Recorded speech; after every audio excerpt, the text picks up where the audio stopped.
yang disebut dengan Bukit Malambung ini dikukuhkan sebagai bahagian dari kepemilikan pemerintah kolonial Belanda setelah keluarnya keputusan Gubernur Jenderal Hindia Belanda di tahun 1888.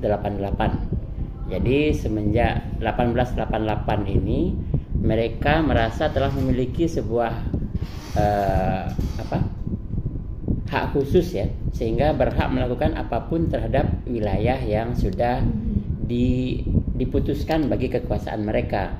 Kalau sebelumnya orang-orang Belanda masih bahasa kitanya itu meminta kepada nenek mama untuk bisa menambahkan, untuk bisa memperluas wilayah kekuasaan mereka karena berbagai alasan ya, diantaranya ada penambahan wilayah karena jumlah pasukannya yang bertambah atau kebutuhannya untuk membuat kantor baru, sehingga mereka awalnya masih minta persetujuan dulu kepada nenek mama Kurai untuk bisa menambah wilayah.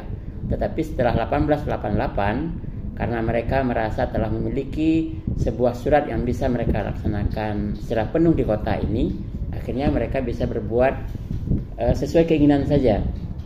Dan bahkan tercatat sudah di awal abad 20 atau 1900-an itu daerah Bukit Tinggi ini sudah seperempatnya menjadi bahagian dari kekuasaan pemerintah kolonial Belanda, karena mereka mengambil lokasi-lokasi strategis untuk berbagai keperluan. Nah, sehingga hal ini juga berdampak bagi si Bukit Malambung tadi. Jadi karena Belanda sudah banyak memiliki berbagai wilayah kekuasaannya di kota Bukit Tinggi ini, bahkan mereka sudah membangun berbagai fasilitas juga. Jadi di awal abad 20 itu Belanda sudah membangun mereka mendirikan hotel, kemudian mereka menambahkan barak-barak militer atau tentara, kemudian mereka juga sudah mulai berpikir untuk bisa menyediakan fasilitas lain untuk membuat mereka nyaman di sini gitu. Jadi mulailah mereka berpikir untuk membuat sebuah wahana wisata atau tempat istirahat ya. Jadi selain mereka sudah mengembangkan tadi, bahkan ada juga bioskop, ada hotel, ada kereta api, kemudian mendirikan gereja. Itu sehingga itu kan secara umum itu sudah mereka set ya, mereka persiapkan gitu untuk menjadi sebuah kota penting. Dan dalam catatan yang kami baca juga di beberapa sumber, memang di akhir abad 19 atau awal abad 20 itu Belanda sudah mengirim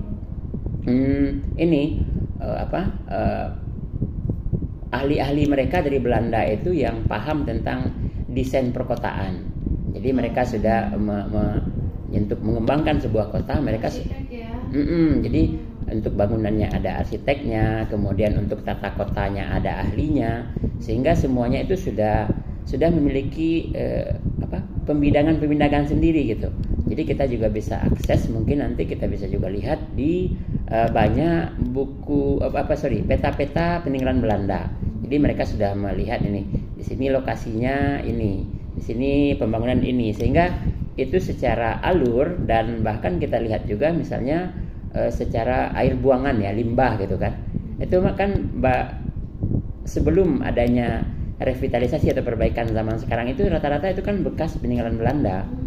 Juga mereka membuat akses jalan, mereka membuat akses jembatan. Itu kan merupakan memiliki seorang ahli gitu ya, yang bisa memikirkan bagaimana sebuah daerah ini yang berbukit-bukit ini bisa terhubung dengan baik, di mana di sini daerahnya sentral, dibangunlah beberapa pasar itu. Jadi ini adalah sebuah pemikiran panjang dalam sebuah sistem pemikiran untuk pengembangan tata kota.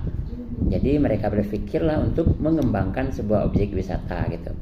Sehingga awalnya di masa pemerintahan Gubernur Jenderal Controller ini setingkat dengan bupati ya, bernama Stroom namanya, Stroom Gravesanden. Jadi di Stroom inilah dia mulai berpikir untuk menjadikan Bukit Malambung tadi awalnya menjadi sebuah kebun bunga. Jadi bagi orang Awak disebut dengan kebun bunga. Dari Belanda mereka menyebutkannya Stroom Park. Jadi Stroom Park ini kan tamannya Tuan Stroom gitu. Karena pencetus awalnya itu bernama Mr. atau Tuan Strom. Jadi itu dilaksanakan di tahun 1900.